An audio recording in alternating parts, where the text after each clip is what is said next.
الحمد لله نحمده ونستعينه ونستغفره ونؤمن به ونتوكل عليه ونعوذ بالله من شرور أنفسنا ومن سيئات أعمالنا من يهده الله فلا مضل له ومن يضلله فلا هادي له ونشهد أن لا إله إلا الله وحده لا شريك له ونشهد أن سيدنا وسندنا ومولانا محمدا عبده ورسوله صلى الله تعالى عليه وعلى آله وصحبه أجمعين وسلم تسليما كثيرا كثيرا. أما بعد فأعوذ بالله من الشيطان الرجيم. بسم الله الرحمن الرحيم. يا أيها الذين آمنوا اتقوا الله حق تقاته ولا تموتن إلا وأنتم مسلمون واعتصموا بحبل الله جميعا ولا تفرقوا واذكروا نعمة الله عليكم إذ كنتم أعداء فألف بين قلوبكم فأصبحتم بنعمته إخوانا وكنتم على شفا حفرة من النار فأنقذكم منها كذلك يبين الله لكم آياته لعلكم تهتدون. بزرگان محترم اور برادران عزیز، ہر جمعہ کو یہ سوال ذہن میں آتا ہے کہ کیا بات کریں. مسائل اتنے ہیں امت کے کہ مسائل ہی مسائل ہیں. صرف پاکستان میں نہیں، پوری امت کے لیے مسائل ہیں. پوری دنیا میں اس وقت جس طرح عالمی طاقتوں نے اور دشمنان اسلام نے اسلام کو اپنا ہدف بنایا ہے، اس کے لیے طرح طرح کی سازشیں ہیں، طرح طرح کے منصوبے ہیں اور بڑے بڑے پیمانے پر تیاریاں ہیں. سب سے پہلی بات تو یہ ہے کہ ان حالات میں سب سے زیادہ اہتمام سب کو اس بات کا کرنا چاہیے، اللہ تعالیٰ سے پناہ مانگتے رہیں. یہ وہی فتنے ہیں جن کی خبر رسول اللہ صلی اللہ علیہ وسلم نے پہلے سے دے رکھی ہے کہ یہ قصے پیش آنے والے ہیں. وہ سب واقعات پیش آ رہے ہیں. مسلمانوں میں آپس میں پھوٹ ڈالنے کے لیے تو طرح طریقے ان کے چل ہی رہے ہیں. اب یہ نیا سلسلہ انہوں نے یہ شروع کیا جو انتہائی وحشتناک اور انتہائی خطرناک ہے. گستاخانہ خاکوں کی اشاعت. تاجدار دو عالم سرور کونین صلی اللہ علیہ وسلم کی شان اقدس میں توہین علی الاعلان. گویا دعوت دی جا رہی ہے کہ تم دہشت گردی کرو، دعوت دی جا رہی ہے کہ تم ہم پر حملے کرو تاکہ ہم تم پر الزام لگائے کہ تم دہشت گرد ہو. کوئی آدمی اگر یہ کہے، ماں باپ کو گالی دے اور کہے کہ تم سنتے رہو، اگر اس کا جواب دو گے تو دہشت گرد ہو، اس کو کون برداشت کرے گا؟ رسول اللہ صلی اللہ علیہ وسلم کی شان میں گستاخی اتنی بڑے پیمانے پر کی گئی تو غم و غصہ پیدا کیا گیا، اشتعال انگیزی کی گئی، اشتعال پھیلایا گیا. اس کے نتیجے میں پھر وہ واقعہ بھی پیش آیا فرانس میں. لیکن پھر ٹھیک ہے، اس واقعے کو تو ہم بھی نہیں کہتے کہ ایسا اختیار کرنا چاہیے، لیکن اشتعال انگیزی کا لازمی نتیجہ یہ نکلنا ہے. ہم کہیں لاکھ کہیں، لوگ پھر بھی نہیں مانیں گے، کیونکہ رسول اللہ صلی اللہ علیہ وسلم کا عشق ایسا ہے کہ اس کو آدمی نظر انداز کر ہی نہیں سکتا. ہم لاکھ کہیں کہ ایسا نہیں کرنا چاہیے، جو کچھ کریں قاعدے کے مطابق کریں، عدالتی اور طریقے قانون کے طریقے کے مطابق کریں، لیکن جب اشتعال انگیزی انتہا درجے کی کرائی جائے گی تو پھر کسی واعظ کی واعظ نہیں سنتے لوگ، کسی ناصح کی نصیحت نہیں سنتے. پھر تو جذبات جب ابھار دیے جاتے ہیں تو پھر لوگ جان پر کھیل جاتے ہیں، اور جب وہ جان پر کھیل گئے اب ان کے خلاف ملین مارچ نکل رہا ہے. چلو ٹھیک ہے، ملین مارچ نکال لیا، لیکن اسی کے ساتھ ساتھ پھر اتنے وہی خاکے لاکھوں کی تعداد میں پھر چھاپے گئے. پھر جاپان نے بھی چھاپ دیے، آسٹریلیا نے بھی چھاپ دیے.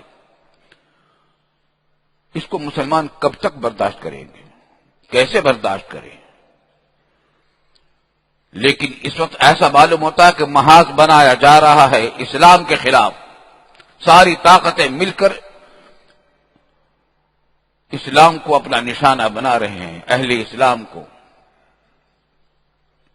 فرانس یہ ملک ہے، یہ یورپی ممالک اور مغربی ممالک بڑا ڈھنڈورا پیٹتے ہیں انسانی آزادی کا، عورت کی آزادی کا اور مذہبی آزادی کا. لیکن یہ ملک وہ ہے جس نے مسلم خواتین کو اسکارف کے استعمال پر پابندی لگائی. وہاں اسلام پھیل رہا ہے بہت تیزی سے، عرصہ دراز سے. فرانس میں برسوں پہلے کی بات کہہ رہا ہوں کہ اس وقت اوسط یہ تھا کہ 16 آدمی روزانہ مسرب اسلام ہو رہے تھے فرانس میں، اسلام کی حقانیت کی وجہ سے، اور ان میں عورتیں سب زیادہ مشرف اسلام ہوتی تھی، جن کے بارے میں کہا جاتا ہے کہ عورتوں کو حق طلب کیا جاتا ہے اسلام کے اندر. عورتیں سب زیادہ مسلمان ہو رہی تھیں، اور اب تو اور بھی تعداد بڑھ گئی ہے غالباً، جس سے بوکھلا گئے ہیں. اب اوچے ہتھ کنڈے کھیل رہے ہیں کہ اسکارف پر پابندی لگا دی. فرانس میں ہمارے 2 احباب ہیں ماشاءاللہ. ایک صاحب تو دارالعلوم کے پڑھے ہوئے ہیں، حافظ قرآن ہیں، برسوں سے وہاں کاروبار بھی کرتے ہیں، تبلیغی مشاغل میں بھی مشغول رہتے ہیں، امن و امان کے ساتھ دین کا کام کرتے ہیں. تو ابھی ملے مجھے پچھلے دنوں جرمنی میں، تو وہ کہنے لگے کہ یہ جو اسکارف پر پابندی لگائی یہ مسلمانوں کے لیے مضر نہیں ہوئی، بہت فائدہ ہو گیا اس سے. وہ یہ کہ جو خواتین پہلے اسکارف نہیں باندھتی جب وہ بھی باندھنے لگی، اور اب اسلام کی طرف لوگوں کا رجوع اور زیادہ ہو گیا. اسلام کی فطرت میں قدرت نے لچک دی ہے، اتنا ہی یہ ابھرے گا. تم جتنا دبا دو گے، جتنا اس کو دباؤ گے ابھرے گا. وہاں پابندیاں لگائیں اسکارف پر، شرم نہیں آتی ان لوگوں کو. کہتے ہیں کہ مذہبی آزادی کے ہم قائل ہیں. سیکولرزم کو یہی کہتے ہیں کہ مذہبی آزادی اس میں ہوتی ہے. یہ آزادی مذہبی ہے کہ مسلمان عورتوں کو اپنے شریعت کے مطابق ہم لباس پہننے کی اجازت نہیں دیتے. لیکن پھر یہ محاذی بنا رہے ہیں، ساتھ ساتھ ڈبل گیم کھیل رہے ہیں. محاذی پوری دنیا میں مسلمانوں کے خلاف بنا رہے ہیں، اور آپ اس سے مسلمانوں کے درمیان پھوٹ ڈالنے کا انتظامات بھی کر رہے ہیں. یہاں پشاور کا سانحہ پیش آیا، اس کے بعد الحمدللہ ساری قوم متحد ہو گئی دہشت گردوں کے خلاف. تمام دینی طبقے، تمام دینی جماعتیں سب متحد ہو گئی کہ جو دہشت گردی پھیلائیں گے پاکستانی قوم کے خلاف، پاکستان کے خلاف جو حرکتیں کریں گے ہم اس کو برداشت نہیں کر سکتے. لیکن اسی میں پھوٹ ڈالنے کے لیے ایک سیکولر طبقہ پاکستان کے اندر موجود ہے جنہوں نے مدرسوں کا مسئلہ اٹھا دیا کہ اب مدرسوں کی تحقیق کرائی جائے کہ دہشت گردی ان کے کتنے نہیں. اسکولوں کی طرف دھیان نہیں جاتا ان کا، کالجوں کی طرف دھیان نہیں جاتا. اب کالم پہ کالم آ رہے اخبارات میں، صاحب ان کے نصاب پر غور کیا جائے، ان کے نصاب میں فلاں فلاں خامیاں ہیں، ان کے طریقہ کار میں فلاں فلاں خامیاں ہیں. بڑے بڑے جغادری ہیں، بہت بڑے ماہرین تعلیم ہے، جیسے یہ فیصلہ کریں گے کہ تعلیم کا نظام کیسا ہونا چاہیے. کراچی یونیورسٹی میں 30 سال سے رینجرز کا کیمپ پڑا ہوا ہے. کتنے قتل طلبہ ایک دوسرے کو کر چکے ہیں. استادوں کو قتل کر چکے ہیں. اسی بات 30 سال سے کیمپ پڑا ہوا ہے رینجرز کا، تاکہ استادوں کی پٹائی نہ کریں طلبہ. کہ یا کسی دینی مدرسے میں آپ نے سنا ایسا واقعہ؟ اور کئی رینجرز کا کوئی کیمپ دیکھا آپ نے؟ یہاں تو اساتذہ کے اوپر طلبہ جان دیتے ہیں. اور یہ دینی مدارس جو ہے انہوں نے تو تمام علاقوں کے مسلمانوں کو جوڑ رکھا ہے. پاکستان کا کوئی علاقہ ایسا نہیں جس کے طلبہ ہمارے ہاں نہیں پڑھتے. ساتھ رہتے ہیں، ساتھ کھاتے پیتے ہیں، ایک کمرے میں رہتے ہیں، ایک درسگاہ میں پڑھتے ہیں. سارے مدرسوں کا یہ حال ہے. دینی مدرسے تو قوم کو جوڑنے والے ہیں. دہشت گردی کا کیا سوال ہے ان مدرسوں کے اندر؟ لیکن دہشت گردی کے حوالے سے قانون بنا دیا کہ فوجی عدالتوں میں وہ دہشت گرد جائیں گے جو مدرسوں سے تعلق رکھتے ہوں گے یا دین سے تعلق رکھتے ہوں گے. مطلب یہ کہ اگر کوئی دیندار نہیں، نماز نہیں پڑھتا، روزہ نہیں رکھتا، لسانی قومیت کا حامی ہے، علاقائی قومیت کا حامی ہے، مسلمانوں کو لڑوانے کے لیے طرح طرح کی جنجیں کر رہا ہے، وہ اگر قتل کرے گا کسی عالم کو تو اس کا مقدمہ عدالت میں نہیں جائے گا. اور اگر کسی مدرسے کا کوئی ادنا تعلیمی چوکیدار بھی کسی کے ساتھ کوئی کارروائی کر دے گا ان کے خلاف، تو ان کا مقدمہ عدالت میں جائے گا، فوجی عدالت میں جائے گا. اشتعال پیدا کرنے کے لیے یہ کب ہو رہا ہے؟ اب نیا سلسلہ اخبار میں شروع ہوا جنگ، روزنامہ جنگ میں، کہ صاحب یہ بتائیں کہ مذہب کا، ملک کا مذہب ہوتا ہے یا نہیں ہوتا؟ اب مضامین آ رہے ہیں کہ ملک کا کوئی مذہب نہیں ہوتا. دوسرے مضامین آ رہے ہیں کہ ہوتا ہے. اسلامی پاکستان کے دستور نے یہ کہا ہے کہ پاکستان کا دستور، پاکستان کا مذہب اسلام ہے. الحمدللہ ہماری دستور میں یہ ہے اسلام پاکستان کا مذہب ہے. اسلام کا پاکستان کا مذہب اسلام ہے، ہمارا دستور یہ کہہ رہا ہے. اب ان کے خلاف آرٹیکل آ رہے ہیں، چھاپے جا رہے ہیں کہ حکومت کا اور مملکت کا اور ریاست کا کوئی مذہب نہیں ہوا کرتا. مطلب یہ کہ سیکولرزم ہونا چاہیے. اشتعال کی باتیں تو یہ خود کر رہے ہیں، پھر چاہتے ہیں کہ امن و امان قائم ہو. یہ ساری تیاریاں ہیں ہمارے اندر پھوٹ ڈالنے کی. غیر ممالک ہے یہ، وہی سیکولر جو فرانس کے اندر مذہبی آزادیوں کے خلاف کارروائیاں کر رہے ہیں، وہ یہاں یہ تبلیغ یہ کر رہے ہیں کہ پاکستان میں سیکولرزم ہونا چاہیے، اور اس کے لیے دینی مدرسوں کو ٹارگٹ بنایا. ان کو لسانی قومیت والوں کے اندر کوئی خرابی نظر نہیں آتی، علاقائی قومیت والوں کے اندر کوئی خرابی نظر نہیں آتی. بلوچستان کے اندر جو قاتل و غارت گری پھیلا رکھی ہے جن باغیوں نے، ان کے اندر خرابی نہیں پیش آتی. ان کے مقدمات فوجی عدالت میں نہیں جائیں گے. کسی مدرسے میں اگر کوئی سا بھیجا جائے گا تو عدالت میں جائیں گے، لیکن انشاءاللہ مدرسے میں نہیں ہوگا. ہمارے مدرسے پرامن ہیں اللہ کے فضل و کرم سے، کیونکہ یہ خدا سے ڈرنے والے لوگ ہیں، یہ نمازی لوگ ہیں، قال اللہ قال رسول پڑھنے والے لوگ ہیں. اگر کوئی مدرسہ ہے نام نہاد تو ہمیں بتایا جائے، ہم اس کے خلاف کریں گے. اگر کسی مدرسے میں ایسی کوئی کارروائی ہوتی ہے، وفاق المدارس کو بتایا جائے کہ کون مدرسہ ایسا ہے جو اس کے اندر تم یہ کہتے ہو دہشت گردی ہے. دین مدرسے تو امن و امان کا گہوارہ ہے اللہ کے فضل و کرم سے. لیکن ہمارے افسوس کی بات یہ ہے کہ ہمارے حالات دردناک ہیں، افسوسناک ہیں. جہاں دیکھیں، میڈیا کو دیکھیں تو اس نے محاذ بنا رکھا ہے دین کے خلاف، اہل علم کے خلاف، دینی مدرسوں کے خلاف، دینی قوتوں کے خلاف. اور عالم اسلام، پوری دنیا کے کافروں کو دیکھیں تو انہوں نے محاذ بنا رکھا ہے اسلام کے خلاف اور دینی قوتوں کے خلاف. اسلام کا نام لے کر اسلام کی مخالفت نہیں کرتے. علماء کو، دینی مدارس کو، اہل علم کو، دینی کام کرنے والوں کو، دینی تنظیموں کو اپنا ٹارگٹ بنا کر ان کو برا کہتے ہیں. در حقیقت اسلام کا راستہ روکنے کے لیے کر رہے ہیں. ادھر ہمارے حکمرانوں کی حالت یہ ہے کہ بے حسی، بے غیرتی کی حالت یہ ہے کہ ان کو اپنی قومی غیرت اور اہمیت کا احساس ہی نہیں ہے. بجلی کا بحران، گیس کا بحران، یہ تو چل ہی رہے ہیں. ایسی افراتفری پورے ملک میں پھیلا رکھی ہے، ایسا معلوم ہوتا ہے کہ حکومت نام کی کوئی چیز ہے ہی نہیں.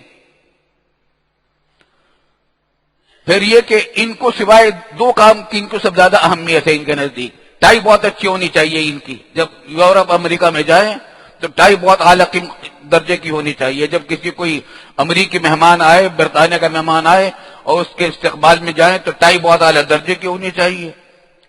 اور جب کوئی تقریر کرنی ہو تو لکھی ہوئی انگریزی تقریر ان کو سنا دیں. وہ لکھوائی بھی کسی اور کی ہوتی ہے، خود کی لکھی ہوئی بھی نہیں ہوتی. یہ ان کی قابلیت کا حال ہے. ہم سے اچھے تو ہمارے بنگلہ دیش کے بھائی ہیں. میں ابھی پچھلے دنوں بنگلہ دیش گیا ہوا تھا. وہاں سے اب دو ہفتے بھی نہیں ہوئے، 8-10 دن وہاں گزرے. وہاں جا کر حیرت ہوئی. ان لوگوں نے حالانکہ وہاں سیکولر حکومت ہے، وہاں کی جو حکومت ہے سیکولرزم کی حامی ہے، لیکن عوام اس کو پسند نہیں کرتے. زبردستی کی دھاندلی میں حکومت مسلط ہوئی ہے وہاں، لیکن عوام میں ماشاءاللہ ایمان ہے، اسلام ہے، دین ہے، خدا کا شکر ہے. وہاں علماء کی عزت ہے. آپ جائیں گے، کوئی عالم جائے گا تو لوگ بڑھ بڑھ کر ان کو سلام کرتے ہیں. بازار سے گزرتے ہیں، ایئرپورٹ پر جاتے ہیں، لوگ آ کر سلام کرتے ہیں، بڑے بڑے افسران آ کر سلام کرتے ہیں. علماء کی عزت ہے. علماء جو کہتے ہیں اس کے خلاف نہیں کرتے عوام. اور مادی اعتبار سے بھی انہوں نے ہمارے سے زیادہ ترقی کر لی ہے. آج اچھا انہوں نے کیا کام کیا ہے؟ اپنی زبان، بنگلہ زبان ایسی رائج کی کہ نیچے سے لے کر اوپر تک تمام سرکاری دفاتر میں، تمام تعلیمی اداروں میں بنگلہ زبان. وہاں جتنے بورڈ نظر آئیں گے پورے ملک میں بنگلہ زبان میں نظر آئیں گے. انگریزی کے شاذ و نادر کوئی بورڈ نظر آئے گا، اور اگر انگریزی لکھی بھی ہوگی کسی بورڈ پر تو اوپر بنگلہ، نیچے انگریزی لکھی بھی ہوگی. بنگلہ زبان پورے ملک میں. جمعہ کی چھٹی اور ہفتے کی چھٹی انہوں نے کر رکھی ہے. ہمارے حکمرانوں کو یہ توفیق نہیں ہوتی، کیونکہ ان کے یہ امریکہ میں چونکہ چھٹی جمعہ کو نہیں ہوتی، اس بات ہم بھی نہیں کریں گے. وہاں اتوار کو ہوتی ہے، اس بات اتواری کو کریں گے. حالانکہ وہاں رات ہوتی ہے جب ہم جاگ رہے ہوتے ہیں، یہاں جب ہم سو رہے ہوتے ہیں وہاں دن ہوتا ہے. اتنے ملکوں کے ساتھ تو مل نہیں رہے. جتنے اسلامی ممالک ہیں سب میں چھٹی ہوتی ہے، جمعہ کی چھٹی ہوتی ہے. ان کو توفیق نہیں ہوتی جمعہ کی چھٹی کرنے کی.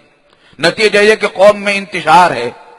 ایک بچہ پڑھتا ہے کسی دینی مدرسے میں، وہ جمعہ کی چھٹی کرتا ہے. دوسرا بچہ پڑھتا ہے کسی سرکاری اسکول میں، وہ اتوار کی چھٹی کرتا ہے. ایک بھائی ملازمت کرتا ہے سرکاری، دوسرا بھائی تجارت کرتا ہے بازاروں میں. عام طور سے شہر پاکستان کے بڑے بڑے شہروں میں جمعہ کی چھٹی کرتے ہیں تاجر. تو تاجر کی چھٹی جمعہ کو اور سرکاری ملازم کی چھٹی اتوار کو. نتیجہ کہ بچوں کی، ماں باپ کی چھٹی کسی دن نہیں. ایک گھر کے آدمی سے بیوی بچے اگر کوئی دن چھٹی منانے جائے نہیں منا سکتے. ایک کی چھٹی جمعہ کو ہے، دوسرے کی چھٹی اتوار کو ہے، تیسرے کی چھٹی ہفتے کو ہے. ایک وبال جان افراتفری ہے. وہاں یہ قصے نہیں ہے، بنگلہ دیش میں بھی نہیں ہے، سعودی عرب میں بھی نہیں، عربی ممالک میں سارے میں جمعہ کی چھٹی ہوتی ہے. مگر ان کو توفیق نہیں ہوتی جمعہ کی چھٹی کرنے کی، تاکہ کئی امریکی ناراض نہ ہو جائے. ان کو کب تک راضی کرو گے بھائی؟ کب تک ان کی خوشامدیں کرتے رہو گے؟ یہ خاکوں کی حمایت کرتے رہیں گے. اعلانات آ رہے ہیں کہ ہم اظہار رائے پر پابندی کو صحیح نہیں سمجھتے. اظہار خیال کرنے کی ہر ایک کو آزادی ہے. کیا مطلب ہے کہ جو کارٹون چھاپے گئے ہیں ان کے خلاف ہم نہیں بولتے. ان کا سب کو آزادی ہے، چاہے کسی کی بھی توہین ہو. تم خود اشتعال انگیزی کر رہے ہو، اشتعال انگیزی کی دعوت دے رہے ہو، اور لوگوں کہہ رہے کہ اظہار خیال کی آزادی ہے. تو کوئی تمہارے ماں باپ کو گالی دے تمہارے سامنے تو پھر بھی اس میں یہ کہو گے کہ تمہارے اظہار خیال کی آزادی ہے. تو خلاصہ یہ کہ ہمارے حکمرانوں کا یہ حال ہے کہ بغیرتی کی کوئی انتہا نہیں ہے. لوگوں کی قومی حمیت اور غیرت نظر نہیں آتی. انگریزی کی زبان کو مسلط کر رکھا ہے اپنے اوپر زبردستی کی. آج ہی اخباروں میں خبر ہے، ہمارے دستور پاکستان میں یہ لکھا ہوا ہے کہ سرکاری زبان، دفتری زبان اردو ہوگی. تو آج اخبار میں خبر ہے کہ 12 سال پہلے ایک ایڈوکیٹ نے کسی نے درخواست دائر کی تھی کہ حکومت کیوں نہیں کر رہی ہے دستور کے مطابق عمل، اردو کو سرکاری زبان بنایا جائے. اس کی پیشی اب 12 سال کے بعد ہوئی ہے. اب عدالت نے اس پر سوال اٹھایا کہ 12 سال تک تم کہاں سو رہے تھے پڑے ہوئے؟ نتیجہ یہ کہ پاکستان کا کوئی بچہ اردو صحیح نہیں لکھ سکتا مدرسی اسکولوں میں پڑھنے والا. اردو کا بولنا بھی صحیح نہیں ہوتا. اور انگریزی زبان تو میں تو بدرجہ اور پیچھے رہیں گے. قومی زبان جب آدمی نہیں سیکھے گا تو دوسری زبان کیا سیکھے گا؟ تمام دنیا کے ممالک میں یہ ہے کہ پرائمری تک 5ویں جماعت تک اپنی زبان کے علاوہ کسی اور زبان کو پڑھاتے ہی نہیں بچوں کو. اب یہ اسکینڈینیویا کے ممالک ہیں، 4 ملکوں میں ابھی ہم ہو کر آئے. یہ فن لینڈ اور ناروے، سویڈن، ڈنمارک. ایک ملک کی آبادی 50 لاکھ لانڈی کورنگی کی برابر تقریباً. دوسرے ملک کی آبادی 55 لاکھ. تیسرے ملک کی آبادی 60 لاکھ. ایک ملک کی آبادی 92 لاکھ. سارے مل کر کراچی اور حیدرآباد مل کر جتنی آبادی بنتی ہے تقریباً اتنی ان کی 4 ملکوں کی آبادی ہے. چھوٹے چھوٹے ملک ہیں، ہر ملک کی زبان الگ ہے اور ہر ملک میں اپنی زبان رائج کر رکھی ہے انہوں نے. ٹیکسی ڈرائیور کو لائسنس نہیں ملتا ٹیکسی چلانے کا جب تک وہ اس ملک کی زبان کا امتحان نہ دے، پاس نہ کرے، بولنے کا اور لکھنے کا. بال کاٹنے والے کو بال کاٹنے کی اجازت نہیں جب تک وہاں کی زبان نہ سیکھ لے. چھوٹے چھوٹے ملک اپنی زبان کی اتنی حفاظت کرتے ہیں اور ہماری ترقی یافتہ زبان جو علم سے مالا مال ہے اس کو انہوں نے پیچھے ڈال رکھا ہے. شرماتے ہیں اس کو بولتے ہوئے. یہ ہماری بے غیرتی کی انتہا ہے. ہماری حکومت کے پھر بتائیے امن و امان کیسے قائم ہو جب عوام کو اعتماد ہی نہیں ہے، یہ عوام کی ضرورتوں کو جذبات کو نہیں سمجھتے. اس واسطے بھائی ہم کیا اس کا کس بات کا رونا روئیں. کتنا ایک مسئلہ تو نہیں ہے، بے شمار مسائل ہیں. بس ہم تو یہ کہتے ہیں کہ بھائی اللہ سے پناہ مانگو. اب جو کچھ خود کر سکتے ہو امن و امان کے ساتھ رہتے ہوئے. لوگ اشتعال انگیزی کروا رہے ہیں، چاہتے ہیں کہ دینی مذہبی طبقے کے لوگ اشتعال انگیزی کریں تاکہ پھر ان کو دہشت گردی کے الزام میں عدالتوں میں گھسیٹا جائے. لیکن خوب سمجھ لیجیے یہ سازش ہے اہل اسلام کے خلاف اور دیندار طبقوں کے خلاف. وہ کتنے بھی اشتعال انگیزی کریں، آپ حضرات اللہ سے شکایت کریں اور صبر جمیل سے کام لیں اور اللہ تعالیٰ سے اور ان کی تردید کریں قانونی حد تک. غیر قانونی کوئی کام نہ کرے تاکہ ہم پر یہ الزام نہ لگے کہ ہم دہشت گردی کر رہے ہیں. یہ دہشت گردی کی ہم اجازت بھی نہیں دیتے. دہشت گردی کوئی اچھی چیز نہیں ہے. ہم سب پورا ملک دہشت گردی کے خلاف ہے الحمدللہ. تمام مدارس دہشت گردی کے خلاف ہے. لیکن ہم اس کی اجازت نہیں دیں گے اس ملک کے اندر کہ یا کوئی دوسرا عزم نافذ ہو. یہ پاکستان اسلام کے لیے بنا تھا. اس کے بعد ہم نے نعرے لگائے تھے کہ پاکستان کا مطلب کیا؟ لا الہ الا اللہ. پاکستان اسلام کے لیے بنا ہے. پاکستان کا مذہب اسلام ہے. لا الہ الا اللہ اس کی جان ہے اور انشاءاللہ یہ کلمہ زندہ رہے گا ہمارے ملک میں. اس کو کوئی دبانا چاہے گا ہم نہیں دبنے دیں گے اس کو انشاءاللہ. اور انشاءاللہ کوئی ہوگا بھی نہیں. شور غوغا ہے، دب جائے گا. لیکن آپ حضرات محتاط رہیں، آپ اس میں پھوٹ نہ ڈالنے دیں. دشمن کا اس وقت سب سے بڑا حربہ یہ ہے کہ مسلمانوں کو درمیان پھوٹ ڈالی جائے. کہیں دیوبندی بریلوی کا جھگڑا کھڑا کر دیں، کہیں سنی شیعہ کا جھگڑا کھڑا کر دیں، کہیں کوئی اور جھگڑا کھڑا کر دیں، مقلد غیر مقلد کا جھگڑا کھڑا کر دیں. یہ سازش ہے ان لوگوں کی. اس سازش سے اپنے آپ کو بچائیں، اپنے آپ کو اپنے سبوں کو متحد رکھیں، اپنے کام دین کے کام کرتے رہیں. اس میں کسی کی رکاوٹ کوئی ڈال نہیں سکتا آپ کی رکاوٹ. تبلیغ کا کام کرتے رہیں، تعلیم دین کا کام کرتے رہیں اور دین کو پھیلانے کے جتنے طریقے ہوتے ہیں جائز وہ سارے طریقے اختیار کریں. اور دین پھیلانے کے راستے جائز ہی ہیں تو ان کا اختیار کیا جائے. ڈرنے کی کوئی ضرورت نہیں ہے. کوئی اس کے اندر آپ کو دین سے پیچھے نہیں ہٹا سکتا انشاءاللہ نہیں ہٹا سکے گا. لیکن اگر ہم مستعیل ہو کر آپس میں لڑنے لگیں گے، اشتعال انگیزی کر بیٹھیں گے تو نقصان اس سے پھر دین کو بھی ہوگا اور اہل دین کو بھی ہوگا. اللہ تعالی ہمیں اتحاد کے ساتھ، حکمت کے ساتھ، تقوی کے ساتھ اور دین و ایمان کے ساتھ زندہ رہنے کی توفیق عطا فرمائے. انشاءاللہ اس پاکستان کے اندر کوئی اور عزم نافذ نہیں ہو سکتا، کبھی نافذ نہیں ہوگا. یہاں کی قوم کبھی اس کو برداشت نہیں کرے گی، ہماری فوج بھی کبھی برداشت نہیں کرے گی. الحمدللہ ہماری فوج بھی مسلمان فوج ہے اللہ کے فضل و کرم سے. یہ فوج ہے جس نے اپنی قربانیاں دی ہیں اسلام کی خاطر. اس فوج کو سبق پڑھایا گیا دین کا، ایمان کا. انشاءاللہ تعالی فوج کے اندر ہماری فوج بھی اسلام کے خلاف کارروائیاں نہیں ہونے دے گی. ہم اللہ کے فضل و کرم سے یہ قوم اسلام والی ہے. فوج کچھ افسران ہوں گے، فوج ہماری مجموعی طور پر مسلمان ہے اللہ کے فضل و کرم سے، اور اپنے ایمان کے لیے، دین کے لیے ہر قدر کی قربانیاں دینے کے لیے تیار ہے. اللہ تعالیٰ ان کی حفاظت کرے. بس اپنے صفوں کو متحد رکھیے، اپنے صفوں کو متحد رکھیے. اشتعال دلوانے کی کوشش کی جائے کہ اپنے اشتعال میں نہ آئے. اللہ تعالیٰ سے پناہ مانگے اور لوگوں کو تلقین کرے امن و امان کی اور محبت اور پیار کی. اللہ تعالیٰ ہمارے درمیان اتحاد اور اخوت پیدا فرمائے اور ان تمام فتنوں سے ہم کو نجات عطا فرمائے. وآخر دعوانا الحمدللہ رب العالمین.